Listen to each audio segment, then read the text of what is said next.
Wizara ya Ardhi, Nyumba na Maendeleo ya Makazi itaendelea kuwatumikia na kuhakikisha kwamba migogoro hii inayokuwepo tunaitatua kwa kutoa hati, lakini vile vile kwa kutoa adhabu kwa wale ambao wanakiuka miongozo ambayo tunaitoa ya usimamizi bora wa ardhi katika nchi yetu.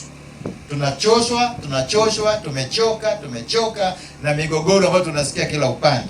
Sasa tutakuwa wakali, lakini watumishi wa Wizara ya Ardhi tumeshakubaliana tunafanya kazi sasa kwa uaminifu, kwa weledi na kwa uadilifu. Kama kuna mtumishi wa Wizara ya Ardhi bado mnamwona anafanya wenge, mleteni, sisi tutamchukulia hatua, wote watoka wanyooke, watoe huduma hii ambayo serikali imewasomesha ili watoe huduma kwa wananchi.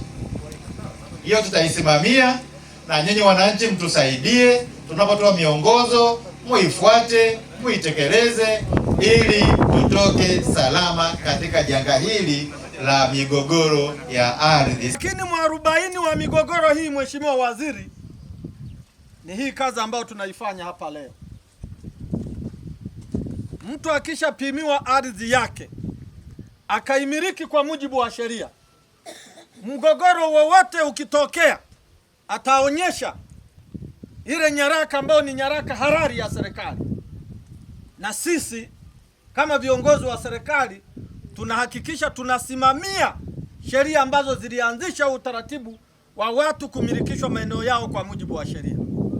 Tunikushukuru kwa zoezi hili kubwa ambalo wamelifanya. Tunashukuru sana wenzetu wa sekta binafsi, na mimi niahidi sisi kwenye level ya technical ya wataalamu niwaahidi kwamba tutatoa ushirikiano mnaohitaji ili kazi hii iweze kufanyika na kuhakikisha kwamba tunamaliza kabisa migogoro ya ardhi nchini.